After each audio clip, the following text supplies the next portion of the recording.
Adventures in time and space, told in future tense. Dimension X.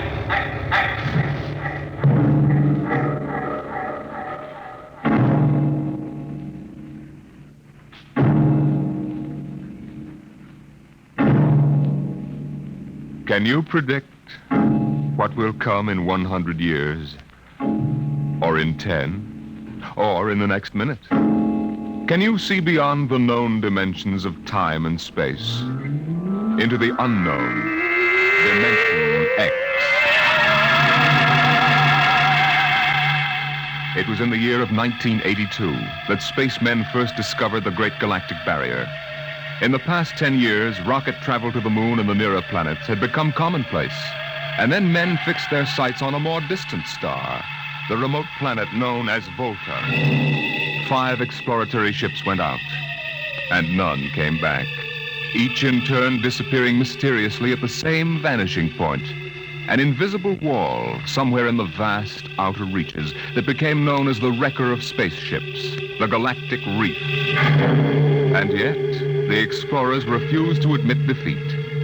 It was on June the 2nd, 1987, that the rocket Star Cloud made ready for takeoff, the 6th to attempt to crack the barrier and win through to Volta. Now hear this. Condition blue. 1 minute till blast off. Now hear this.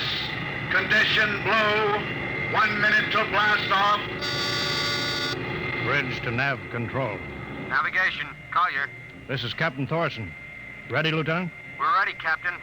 The course is in the integrator for takeoff at 1200 hours. All right, stand by for acceleration. Bridge to engine room. Fire up your rocket chambers. Take off at exactly 1200 hours. I'll read you off. 30 seconds. 29. 28. 27. 26. Condition red. Hold it.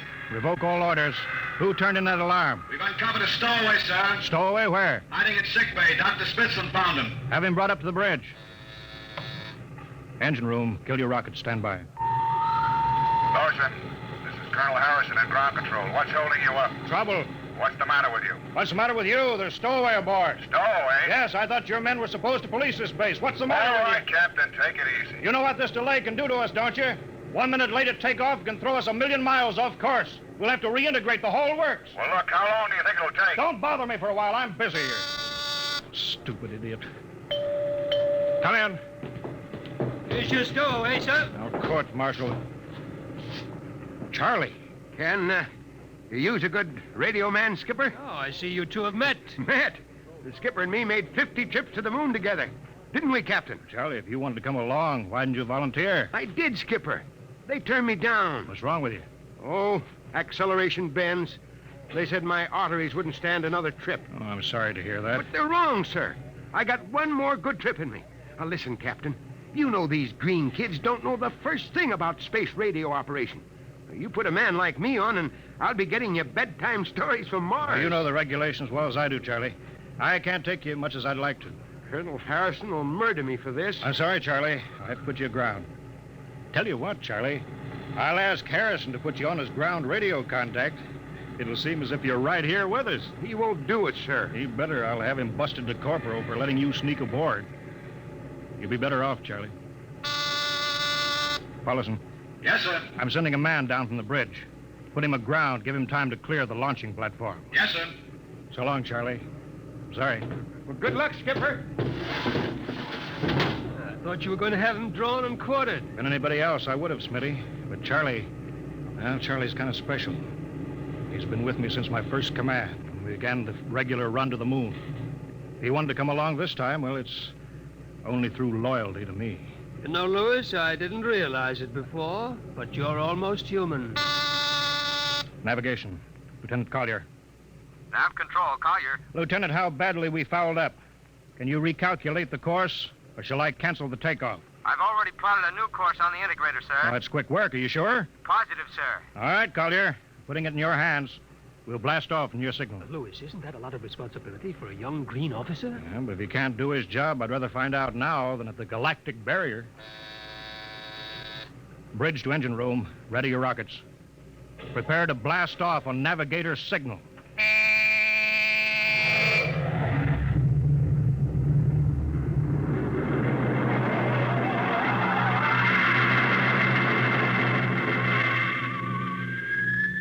How are we doing, Collier? Coming on the bearing, sir. 4, 3, 2, 0. We've intersected the course vector. That's good work, Collier. Course corrected, sir. Ready to go into atomic overdrive anytime you say. All right, stand by. Now hear this. Prepare for maximum acceleration. Bridge to engine room. Kill your rockets. Rockets out. Fire up number 1 cyclotron. Number 1 ready. Fire up number 2. Number 2 ready. Engineering, withdraw your dampening rods. Fission chamber ready. Blast tubes are clear. Ready. Take it on overdrive. How are we doing, Collier? On course, sir. She's running hot and true. Well, my compliments, Lieutenant. This job would have done your father credit. He was the best navigation officer I ever saw. Thank you, sir. Start your gyros, put her on robot control. All right, the ship is yours, Mr. Collier. If you need me, I'll be in Dr. Smithson's office. Yes, sir.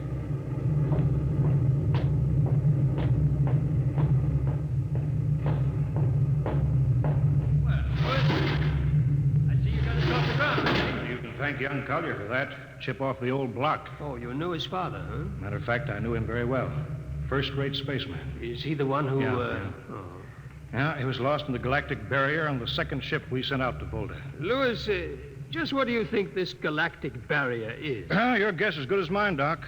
All I know is that 5 ships have gone into it, and none of them have come back out. You think it's an it. How about Mestrovic's theory that it's a time warp in space, but that the ships reach it and slip into another dimension? I think that's rubbish. My theory is that the galactic barrier is nothing more than a radioactive layer of some kind. What makes you say that? Well, we know that radar signals bounce off it like they were hitting an invisible glass wall. And we know it destroys our ships and our crews in some way. There's no other logical explanation. What makes you think we can get through it? Because we're ready for it. The others weren't. Entire hull is completely shielded with lead. We can crack through any radioactive cloud ever detected. Besides, we're equipped with some new UHF radio devices that should enable us to maintain radio contact with Earth. Nothing can happen. Absolutely nothing. Who are you trying to convince, Louis? Myself, I suppose. Smitty, 5 ships are missing, and men like Prentice and Margetson and young Collier's father. I'm tired of seeing good men fed into that meat chopper. Then why are we going?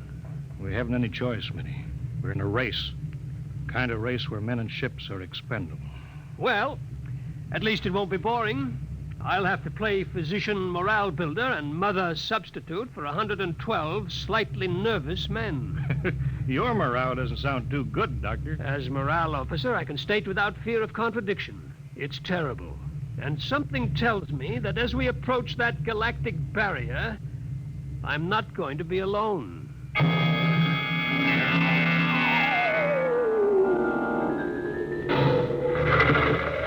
Hello, Earth. Hello, Earth. Captain Thorson of the Star Cloud calling Earth. Star Cloud to Earthbound. Can you read me? Hello, Star Cloud. Hi, Captain. Charlie! Well, I see they haven't court-martialed you yet. No, sir. Thanks to you. But, Charlie, it's good to hear you. You can read us the funny papers on Sunday morning. Right. How's the signal? Strong. Clear as a bell. All right, here's our log report for Colonel Harrison. Ready? Shoot. June 2nd, 1987. 4 weeks out from Earth, running true, no radiation, operation normal, still making our approach to the galactic barrier. That's all, Charlie. See you later. Good luck, Captain. I sure wish I was with you.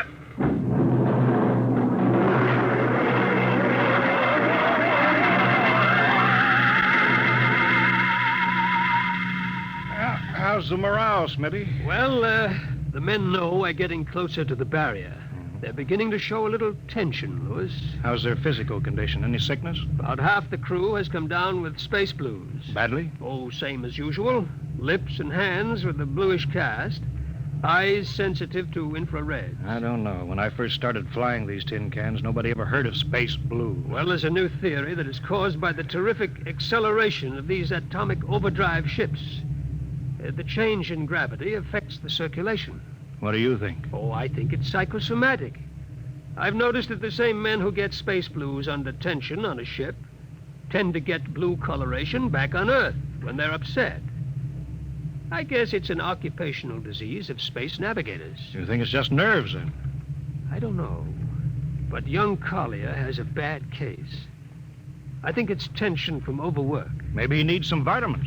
Lewis, when will you realize that vitamins are not a panacea for all the troubles of mankind?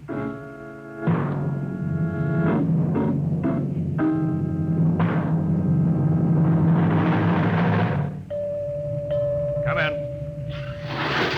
Oh, Lieutenant Collins. Sir, I understand you've relieved me from duty. Dr. Smithson says that you aren't looking very well. I'm giving you a rest. I feel perfectly able to continue, sir. Your lips are as blue as Minnetonka. I'd like to remain at my post, Captain. Don't be foolhardy, Lieutenant. I'm not being foolhardy, sir. I have a special personal reason for wanting this expedition to reach Volta. Your father? Yes, sir. You think he might still be alive? I have to find out what happened, sir. I think I understand. Very well, Collier. Report back to duty.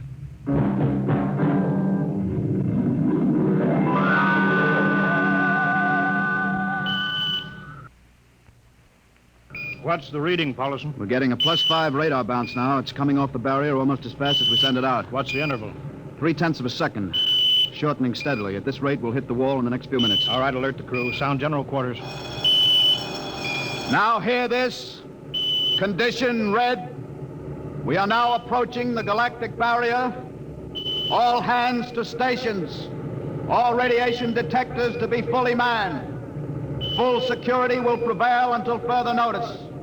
That is all. Paulison. Aye, sir. Radar bounces up to +6. We better try to make final contact with Earth. Spark still trying to raise the base? Yes, sir, but he's not having much luck. There seems to be some interference. That's the radio room now. Yes? You've got him? Cut in the bridge speaker. The captain will take it from here.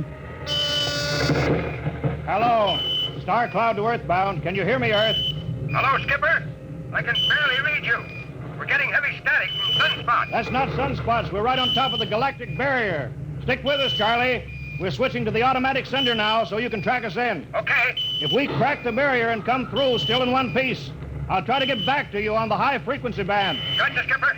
Don't worry. I'll be waiting. So long, Charlie. So long, Star Cloud. We must be getting awfully close now, Captain. The echo's bouncing back so fast it's almost beating the signal. When they coincide, hold onto your hat. That's when we run into the wall. Any second. Hold on. Well, here goes nothing. Here it comes.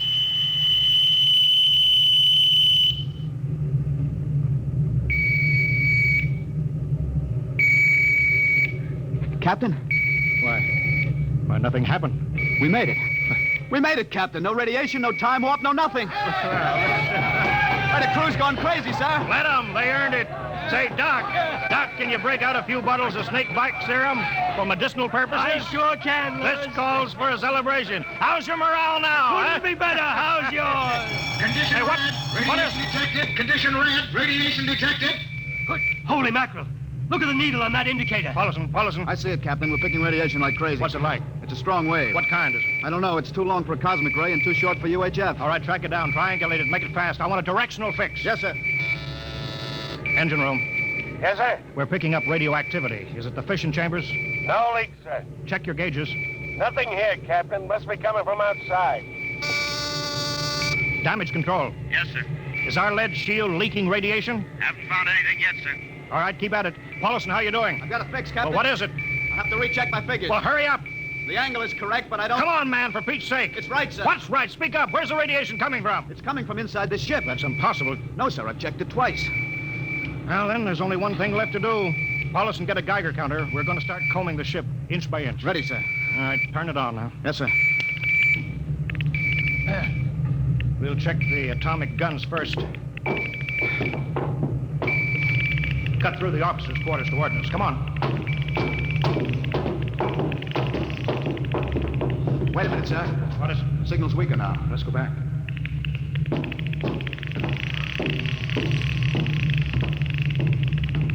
Hold it. Seems strongest right about here. It doesn't make sense. Whose cabin is it? Lieutenant Collier's.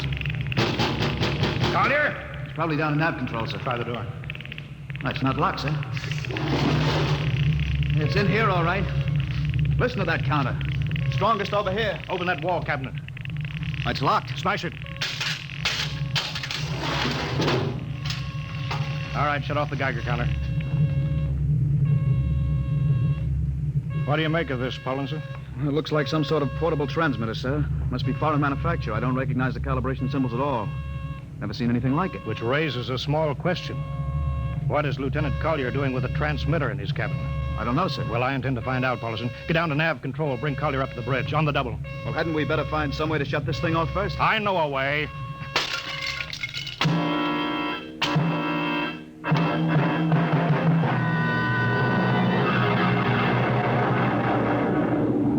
Lieutenant Collier, I'm going to ask a few simple questions, and I want a few simple answers.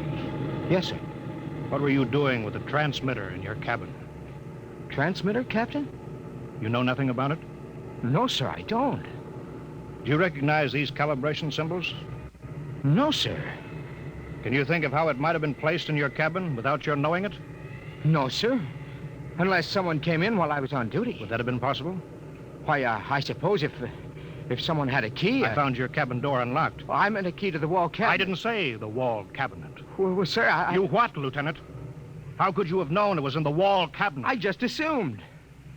Lieutenant Collier, I find it hard to believe you would lie. Having known and respected your father and having observed the way you handled your job. However, I intend to get to the root of this thing. May I have your wristwatch, Lieutenant? Sir? Your wristwatch. Here, sir. Paulison, turn on that Geiger counter. Yes, sir. Hold this watch next to it. Yes, sir. That's all. Lieutenant, if you hadn't any close contact with that transmitter, how do you explain the radioactivity of this watch? I don't, sir. I think you'd better.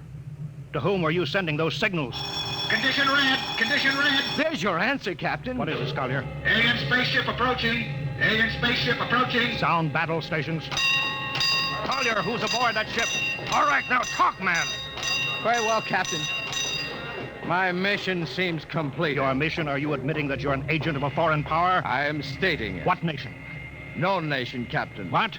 I am an agent of the Voltan government. The what? The government of the planet of Volta. You're crazy. Are you so stupid that you think your people are the only ones who can invade another planet? What do you mean? We've had agents operating on Earth since 1945. I don't believe you. What do you think happened to those 5 ships, Captain? Where do you suppose we got our information, your language, your culture, family background? But your appearance, you look... Like Commander Collier? Is that so surprising, Captain? We had a living model. I ought to kill you. That would be very foolish. I would advise you to surrender without delay. Alien ship now coming in ordnance range. I'll deal with you later, Collier. Paulison. Sir? Put this man in irons. Take him away. Don't worry, sir. We'll take good care of him. Carpenter! Robinson! Gunnery. Gunnery Richardson. What's the range? 10,000 meters. Are closing fast. Put your guns on radar tracking. Tracking.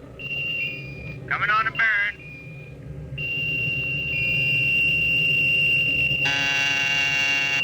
Fire. Fire. Richardson, you hear me? Fire. What's the matter down there? Did you hear me?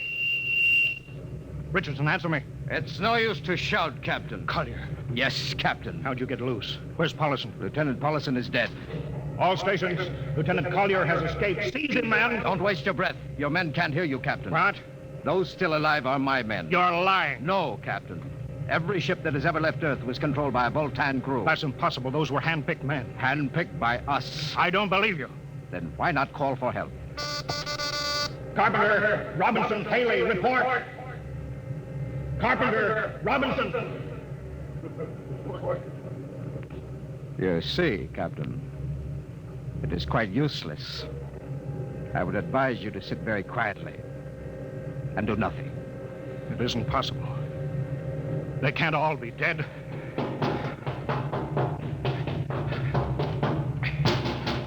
Smitty! Dr. Smithson! Smitty. Smitty, what have they done to you? Oh, those dirty... Don't talk, Smitty. Closer. Not much time.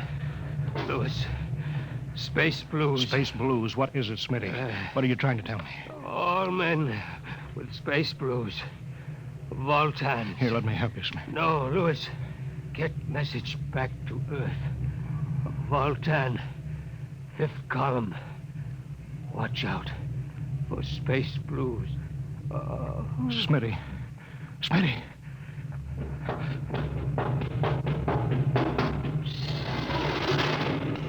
Hello? Hello? Star Cloud calling Earthbound. Please, God, let me get through before it's too late. Hello, Star Cloud to Earthbound. Come in, please. Come in, please.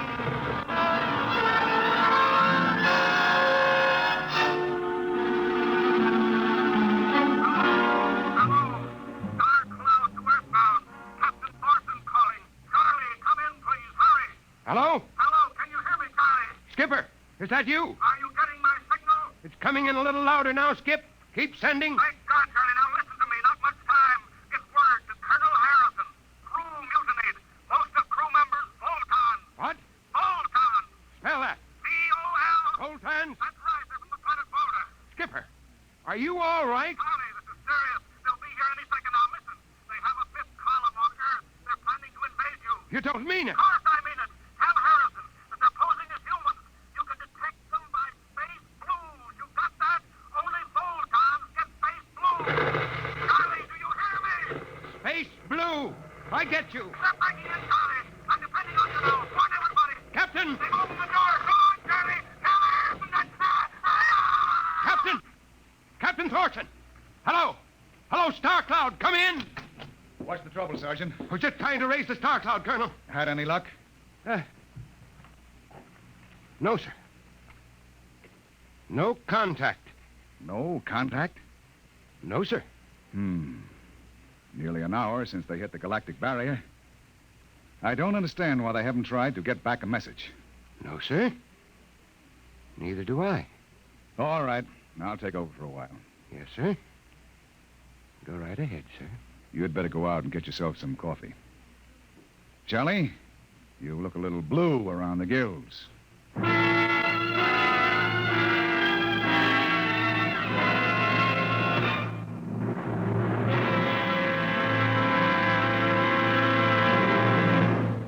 You have just heard No Contact, an adventure in time, space, and the unknown. Dimension X.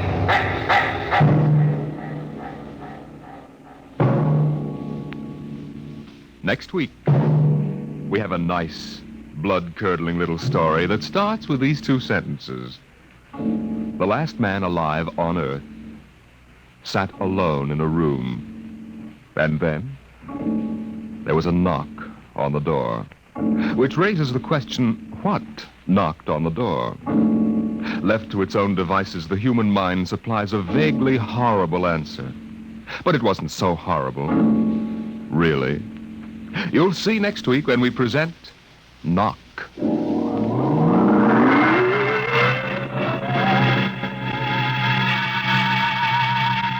Tonight, Dimension X has presented No Contact, an original story written by George Lefferts, from the storyline by Lefferts and Ernest Kenoy. Featured in the cast were Wendell Holmes as Captain Thorson, Lawson Zerby as Lieutenant Collier, and John McGovern as Dr. Smithson. Your host was Norman Rose. Music by Albert Berman. Engineer Bill Chambers. Dimension X is produced by Van Woodward and directed by Edward King.